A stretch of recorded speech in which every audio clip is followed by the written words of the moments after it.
27 August 2025 99 ఈ యొక్క మొత్తంగా మారిపోతుంది. 9 సంఖ్య పూర్తిని సూచిస్తుంది. ఇది ఒక కొత్త అధ్యాయం ప్రారంభాన్ని కూడా తెలియజేస్తుంది.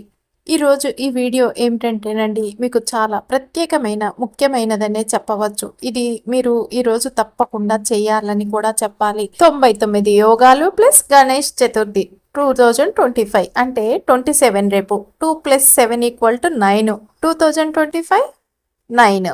నిజంగా ఇది ఒక అద్భుతమైన ఆధ్యాత్మిక కాంబినేషన్ అనే చెప్పాలి. ఈ రెండు కలిసినప్పుడు ఇది ఒక అపూర్వ శుభ సమయం అవుతుంది రేపు అనేది మన జీవితంలోనే చెప్పవచ్చు. ఇప్పుడు ఏమిటంటే మీకు దీని రహస్యం అనేది పూర్తిగా వివరంగా ఈ వీడియోలో తెలుసుకోండి.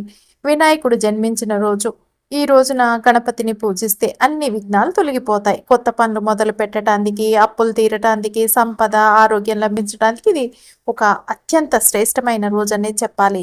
ఈ 99 యోగాలంటే ఏమిటి? జ్యోతిష శాస్త్రంలో అంటే గ్రహాల శుభస్థితులు ఒక యోగం వచ్చినా శుభం కలుగుతుంది. కానీ 99 యోగాలు ఒకేసారి కలవటం అంటే ఆ రోజు సర్వసిద్ధి కలిగిన పవిత్ర సమయం అవుతుందనే చెప్పవచ్చు. ఈ 99 యోగాల ప్రభావం సిద్ధి యోగాలు మీరు అనుకున్నది తక్షణం నెరవేరుతుంది. ఆయుష్మాన్ యోగాలు దీర్ఘాయుషువు ఆరోగ్యం లభిస్తుంది. అమృత యోగాలు ద్రవ్య లాభం సంపద లభిస్తుంది. రాజయోగాలు పదవి గౌరవం ఖ్యాతి లభిస్తుంది. సర్వార్థ సిద్ధి యోగాలు ఏ కోరికైనా సరే మీకు తీరుతుంది అనే చెప్పాలి. ఈ కలయిక వేళ ఏళ్లలో ఒక్కసారి వచ్చే అదృష్టం లాంటిదనే చెప్పాలి. ఇది గణేష్ చతుర్థి ప్లస్ 99 యోగాలు కలిసినప్పుడు అనమాట. ఈ రోజున ఒక చిన్న ఈ విధంగా మీరు చేశారనుకోండి పరిహారం లాంటిది, ఇది 100 రెట్లు ఫలితమైతే ఇస్తుంది. కుటుంబం డబ్బు ఆరోగ్యం కోరికలు అన్నీ ఒకే సమయంలో నెరవేరే అవకాశం అయితే ఉండి తీరుతుందనే చెప్పవచ్చు. ఎందుకంటే గణపతి ఆశీస్సులు ప్లస్ 99 యోగాల దివ్యశక్తి కలిసినప్పుడు అది జీవితం మొత్తాన్ని మార్చేస్తుంది. మీరు ఇప్పటి వరకు ప్రయత్నించి సాధించలేకపోయిన పనులు ఈ రోజు ప్రారంభిస్తే వేగంగా నెరవేరుతాయనే చెప్పాలి. ఇది నిజంగా ఒక రాజయోగం లాంటి దివ్యమైన రోజనే చెప్పాలి. కాబట్టి మీరు వీడియోని ఎక్కడా కూడా స్కిప్ చేయకుండా చూడండి. అప్పుడే మీకు చక్కగా అర్థమవుతుంది. అంతేకాదండి, వీడియోని లైక్ చేయటం కూడా అస్సలు మర్చిపోకండి. ఈరోజు మీ ముందుకు తీసుకొస్తున్న ఈ విషయం వింటే మీరు ఆశ్చర్యపోతారనే చెప్పాలి. అన్నీ కలిసి వచ్చేలా ఉన్నాయి రేపు అని కూడా చెప్పవచ్చు. ఎందుకంటే మన జీవితంలో తరతరాలుగా ఎదురు చూస్తున్న అదృష్టం ఒక్కసారిగా తలుపు తట్టే సమయం ఇదనే చెప్పాలి. అదేంటో తెలుసా? గణేష్ చతుర్థి 2025 ప్లస్ 99 యోగాలన్నమాట. అవును, ఈ రెండు కలిసినప్పుడు అది మనిషి జీవితాన్నండి ఒక్క క్షణంలో మార్చేసే శక్తిని కలిగి ఉండే ఒక అత్యంత అద్భుతమైన ఆధ్యాత్మిక రహస్యం అనే చెప్పాలి. సాధారణంగా గణేష్ చతుర్థి అంటే మనం ఏమనుకుంటాం? గణేశుణ్ణి పూజిస్తే విఘ్నాలు తొలగిపోతాయి, కోరికలు తీరుతాయి, కొత్త పనులు మొదలు పెట్టడానికి శ్రేష్టమైన రోజు అని. కానీ 2025లో వచ్చే ఈ గణేష్ చతుర్థి కేవలం పండుగ మాత్రమే కాదు, ఇది 27వ తారీఖు రోజు వస్తుంది. ఇది ఒక దివ్యమైన యుగ ప్రారంభం. ఎందుకంటే ఈ రోజున 99 యోగాలు ఒక్కసారిగా కలుస్తున్నాయి అని కూడా చెప్పవచ్చు. ఒక్కసారి మీరు ఆలోచించండి. మన జ్యోతిష శాస్త్రంలో ఒక యోగం వచ్చినా మన అదృష్టం అనేది విపరీతంగా వస్తు తీరుతుంది అంటాం. ఒక రాజయోగం వచ్చినా మనిషి బీదవాడి నుండి బంగారువాడిగా మారిపోతాడు అంటాం. మరి 99 యోగాలు ఒక్కసారి వస్తే అది మనిషి కర్మ ఫలితాలని తక్షణమే మార్చేసే ఒక శక్తివంతమైన సమయం అనే చెప్పవచ్చు. ఈ రోజున చేసిన పూజలు ఇలాంటి పరిహారాలు దానాలు జపాలు వ్రతాలు అన్నీ కూడా అండి 100 రెట్ల ఫలితాన్ని ఇస్తాయని కూడా చెప్పాలి. ఇది సాధారణ రోజు కాదు, ఇది జీవితంలో శాశ్వతంగా మార్పు వచ్చే అత్యంత అద్భుతమైన రోజు. చాలా మంది ఎప్పటి నుంచో ఎదురు చూస్తున్న రోజు అని చెప్పాలి. తెలిసిన వారు తెలియని వారికి దీని గురించి అస్సలు అర్థం కాదు. కానీ తెలిసిన వారు మటుకు ఎన్నో ఏళ్ల నుంచి చాలా ఆశగా వారి కోరికల్ని నెరవేర్చుకోవటానికి ఎదురు చూస్తున్న ఒక అద్భుతమైన రోజు రేపు అని కూడా చెప్పవచ్చు.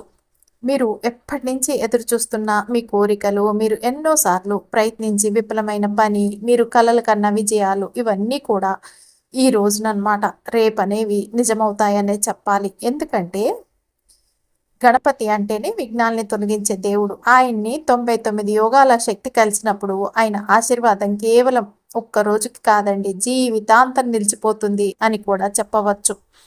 ఈ రోజున మనం చేసే చిన్న చిన్న పూజలు, చిన్న చిన్న పరిహారాలు కూడా అద్భుతమైన ఫలితాన్ని ఇస్తాయి.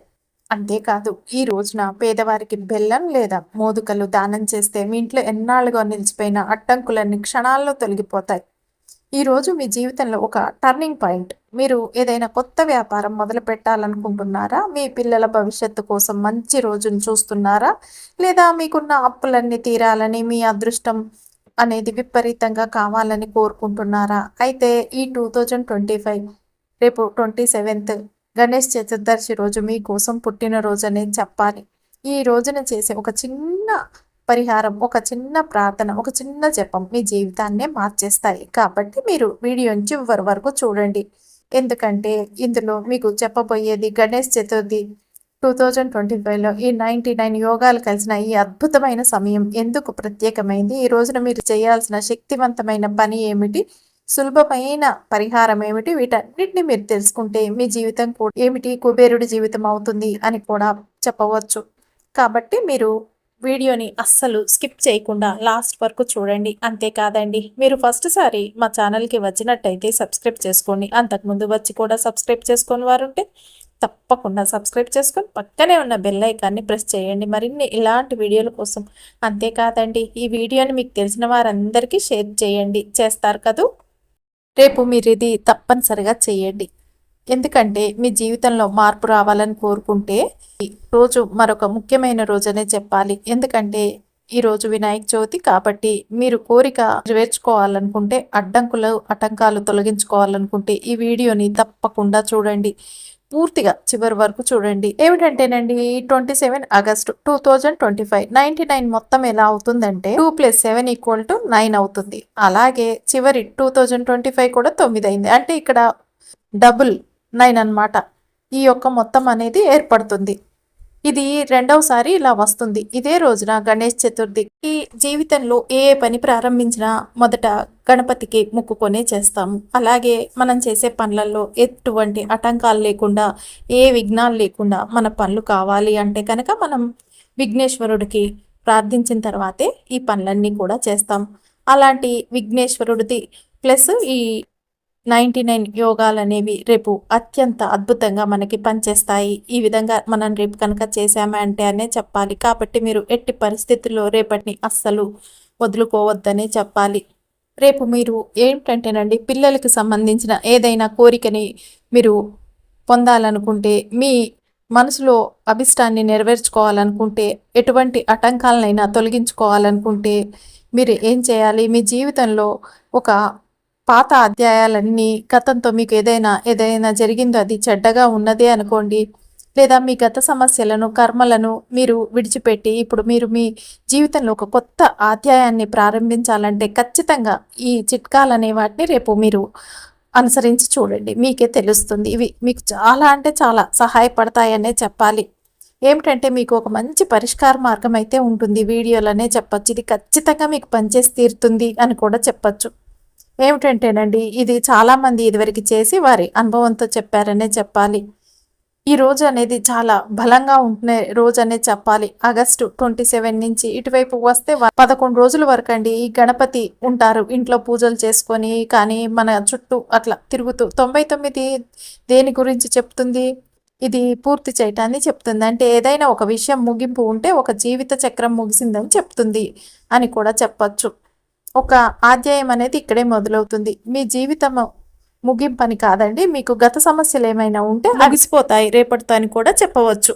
నువ్వు ఏమన్నా సమస్యల నుంచి బయటికి రాలేకపోతున్నా, లేదా చాలా అవరోధాలు మీకు వస్తూ ఉంటే, ఎక్కడో ఒక చోట మీకు ఇవి చెప్పే పరిహారాలు అనేవి చక్కగా పనిచేస్తాయనే చెప్పాలి. తేలికైన పద్ధతులు ఇవన్నీ చెప్పాలి. ఇది చేసిన తర్వాత మీరు అనుకుంటారు మీకు గతంలో అసలు అలాంటివి ఏమీ జరగలేదు అని. అంత అద్భుతంగా పనిచేస్తాయి ఈ పద్ధతి అనేది. ఇక మీదట మాకు అలాంటి అశుభాలేవి జరగవు, ఇక ముందు అంతా కూడా మంచి జరుగుతుందని మీలో బాగా నమ్మకం అనేది అయితే వస్తుందనే చెప్పాలి ఇది చేస్తే. కాబట్టి ఇప్పుడు మీరు ఏం చేయాలి జాగ్రత్తగా వినండి. ముందు మీరు ఏం చేయాలంటే ఉదయం స్నానం చేసి మంచిది. ఎందుకంటే స్నానం చేస్తేనే ఇలాంటివి చాలా అద్భుతంగా పనిచేస్తాయండి. 12 గంటలకి ముందే ప్రయత్నించండి స్నానం చేసేసి. ఇది మధ్యాహ్నం 12 గంటల ముందు చేయాలండి. ఏదైనా మొక్కలో అంటే తులసి మొక్కతో ఇలా చేస్తే మంచిది. లేదంటే సరే ఏదైనా మొక్క తీసేసుకోండి. మీరు నీళ్లు పోసేటప్పుడు అంటే మీ కోరికని వర్తమాన కాలంలో చెప్పాలి. ఇది మీరు ఒక మొక్కలో కూడా చేయవచ్చు. ఏ మొక్కకైనా 2, 3 మొక్కల్లో కూడా ఇలా వేరువేరుగా చెప్పేసుకోవచ్చు. ఇంట్లో మొక్కలకి చేయవచ్చు, లేదా ఇంటి బయట వెళ్ళైనా చేసుకోవచ్చు. చాలా సింపుల్ అన్నమాట. ఒకవేళ మీరు నీళ్లు పోసుకుంటూ మీ కోరికని చెప్పాలన్నమాట. మొక్కకు ఎంత నీళ్లు కావాలో అంతే పొయ్యండి. అలా పోసుకుంటూ మీరు మీ కోరికననేది చెప్పేసేయండి. ఒకవేళ మీరు అలా సౌకర్యంగా లేకపోతే నీళ్ళల్లో చూసి మీ కోరికని చెప్పండి, సరిపోతుంది. ఏమిటంటేనండి, రేపు ఉదయాన్నే చక్కగా స్నానం అది చేసేసుకొని మీరు లేచాక 12 గంటల లోపు మీ ఇంట్లో తులసి మొక్క ఉంటే తులసి మొక్క, లేకపోతే వేరే ఇతర మొక్కలు ఉంటే ఇతర మొక్కలు ఉంటాయి కదండి, వాటికి నీళ్లు పోసుకుంటూ మీ మనసులో కోరిక అనేది చెప్పాలి. ఆ నీళ్లు కూడా చెట్టుకి ఎంత కావాలో అంత పోయాలి. ఎక్కువ పోసేసుకుంటూ ఎక్కువసేపు చెప్పకండి. మీ కోరిక అనేది చక్కగా తొందరగా చెప్పేసుకోండి. ఒక్కొక్క మొక్కకి 2, 3 మొక్కలకి మీరు ఇలా చేయొచ్చండి. ఒక్కొక్క మొక్కకి ఒక్కొక్క కోరిక అనేది చెప్పుకోవాలన్నమాట. ఇక్కడ ఈ మొక్కలు అనేవి ఏమిటంటేనండి, ప్రకృతి. ఈ ప్రకృతిలో ఉన్న ఈ మొక్కలకి ఈ విధంగా మనం చెప్పటం వల్ల ఏమవుతుందంటే, ప్రకృతి అనేది తొందరగా స్పందించి మన కోరికని నెరవేర్చే అవకాశం అనేది అయితే ఉంటుందనే చెప్పాలి. ఇక రెండవ పరిహారం వచ్చేసండి, ఇది ఖచ్చితంగా చేస్తే చాలా మంచిది అని చెప్పాలి. ఇది రోజులో ఎప్పుడైనా చేయొచ్చు. కావాలంటే సాయంత్రం రాత్రి కూడా చేసుకోవచ్చు. మీరు మీ దేవుడి గదిలోనండి దీపం నూనె పోసైనా సరే దీపాన్ని చక్కగా నెయ్యితోనైనా సరే వెలిగించేసేయండి. ఇప్పుడు మీరు అక్కడ ఏం చేయాలంటే 9 లవంగాల్ని తీసుకోవాలి. 9 లవంగాలు తీసుకున్న తర్వాత మీ చేతిలో పట్టుకోండి. చేతిలో పట్టుకొని నా గతంలోనివి ఏవైనా అని చెప్పండి. పుట్టినప్పటి నుంచి లేదా ఈ జన్మలో జరిగిన ఏ తప్పులకైనా నేను క్షమార్పణ కోరుతున్నాను. నా గత సమస్యలన్నీ ఇప్పుడు తొలగిపోయాయి. గతంలో నాకున్న శక్తిని లేదా నాతో జరిగిన చెడుల్ని నేను మర్చిపోయి జీవితంలో ముందుకు సాగుతున్నాను అని చెప్పేసుకోండి. నేను నా జీవితంలో ఒక కొత్త అధ్యాయాన్ని ప్రారంభిస్తున్నాను, లేదా గతంలో నాతో ఏది చెడు జరిగిందో అది ఈ రోజుతో ముగుస్తుంది. ఇకపై నా జీవితంలో అన్ని మంచే జరుగుతుంది. నేను జీవితంలో చాలా అంటే చాలా పాజిటివ్ని ఆకర్షిస్తున్నాను. అదృష్టం నాకు తోడుగా ఉంది అని మీరు ఏం కావాలని కోరుకుంటున్నారో అవన్నీ కూడా మీరు చక్కగా చెప్పేసుకోండి. మీరు చెప్పేసిన తర్వాత ఇప్పుడు ఈ 9 లవంగాలను మీరు ఏం చేయాలంటే ఆ దీపం లోపల కాల్చేయాలి. దీపం లోపల వేసిన తర్వాత అక్కడే కొంచెం సేపు కూర్చొని దాని మంటల్ని చూడండి. మీరు లవంగాల్ని చేతిలో పట్టుకొని ఏమి చెప్పారో అదే మీరు మనసులో ఆలోచించాలి, ఆ జ్వాలను చూస్తూ. తర్వాత దీపం ఆరిపోయిన తర్వాత ఆ లవంగాల్ని ఏం చేస్తారంటే బూడిదని తీసుకొని మీరు మీ ఇంట్లో ఏదైనా కుండీలో మట్టి తీసి అందులో పెట్టేసి మట్టితో కప్పేస్తే సరిపోతుంది. అలా పూడ్చిపెట్టిన తర్వాత మీరు మట్టిలో ఏం చేస్తారంటే ఆ మట్టిపై మీ వేలితో 9 2 సార్లు వ్రాయండి. తర్వాత మీరు చెప్పండి, ఇక ఈ రోజు నుంచి నా జీవితంలో కొత్త అధ్యాయం ప్రారంభమైంది. ఇకపై నా జీవితంలో అంతా మంచి జరుగుతుంది అని ఆనందంగా విశ్వాసంతో మంచి అద్భుతమైన అఫర్మేషన్ అయితే చెప్పేసుకో. మీరు నమ్మకంగా చేస్తే మంచి రిజల్ట్ అయితే వస్తుంది. కాబట్టి ఈ విధంగా చేసేయండి. ఇక మూడవది వచ్చేసి ఏంటంటే, మీరు ప్రతిరోజు చేయాలి. సాయంత్రం తర్వాత మీరు కర్పూరం కాల్చాలి. కర్పూరం లోపల మీరు 2 పువ్వులతో కూడిన లవంగాల్ని మరియు ఒక ఈ బిర్యానీ ఆకును కూడా తీసుకోవాలండి. ఇది ఖచ్చితంగా చేయండి. ఇది కాల్చేటప్పుడు మీరు ప్రతి గదిలో తిప్పాలన్నమాట. అన్ని పడక గదులు మొత్తం గదులన్నీ కూడా తిప్పాలన్నమాట. దాని ధ్వని అనేది తప్పకుండా వస్తుంది కదా, అందులోంచి చిట చిట అనేది, అది తిప్పుతూ చేయితో అలా తిప్పుతూ ముందుకు వెళ్తుంటే ఆ సౌండ్ అనేది అన్ని గదులలో వినపడాలన్నమాట. అప్పుడు ఆ గది అనేది పూర్తిగా మీకు సానుకూలంగా మారుతుంది. మా సంబంధాలు బాగున్నాయి, మా ఆరోగ్యం అందరిది బాగుంది అని మీరు ఏం కోరుకుంటున్నారో అది మనసులో చక్కగా చెప్పేసుకుంటూ మీరు అలా చేస్తూ ఉండండి. ఇంకొక విషయం ఏంటంటే, మీరు ఈ ధ్వని వచ్చే సమయంలో మీరు మనసులో ఓం గం గణపతాయ నమః అనే జపం కూడా చేయవచ్చు. అంతేకాదు, మీరు ఏ దేవుణ్ణైనా గురువునైనా కనుక మీరు బాగా ఇష్టంగా ఉంటే అలా కూడా మీరు వారిని కూడా తలుచుకోవచ్చనే చెప్పాలి.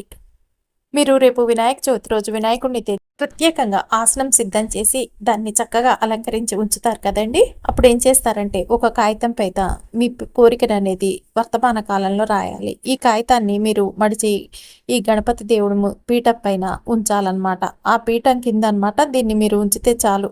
మీరు ఎన్ని కోరికలనైనా రాయవచ్చు. ఏ రంగు పెన్సిల్తోనైనా రాయించుకోవచ్చు అనమాట. ఆ కాగితం మీద మీరు ఎలాగైనా రాసేసుకోండి. మీ ఇంట్లో ఎప్పుడైతే నిమజ్జనం చేస్తారో ఉదాహరణకి 1 రోజు, 2 రోజులు, 5 రోజులు, 7 రోజులు అలా మీ ఇష్టం 11 రోజులు ఎప్పుడు చేస్తారోనండి ఆ ఉత్తరాన్ని కూడా నిమజ్జనం చేసేయండి. మీరు ఇలా కోరికలనండి మీ ఇంట్లో గణపతి విగ్రహం ఉన్న, ఫోటో ఉన్న రాసిపెట్టి 6 ఇట్లా 7 రోజులు ఇలా పెట్టేసుకొని తర్వాతైనా సరే మీరు దీన్ని నీళ్ళలో పారేయొచ్చు. లేదా ఒక కుండీలో ఉత్తరాన్ని పెట్టేసి మీరు రాసిన కోరికల్ని దాని మీద నీళ్లు పోసైనా పెట్టేసుకోవచ్చు. సరిపోతుంది. తర్వాత దాన్ని మట్టితో కప్పేసేయండి నీళ్లు పోసేసి. ఈ విధమైన ఈ పరిహారాలన్నీ కూడా రేపు చేసి చూడండి. మీకే తెలుస్తుంది ఫలితం అనేది ఎంత అద్భుతంగా వస్తుందో. ఎందుకంటే రేపు 9/9 అనేది చాలా అద్భుతమైన రోజనే చెప్పాలి.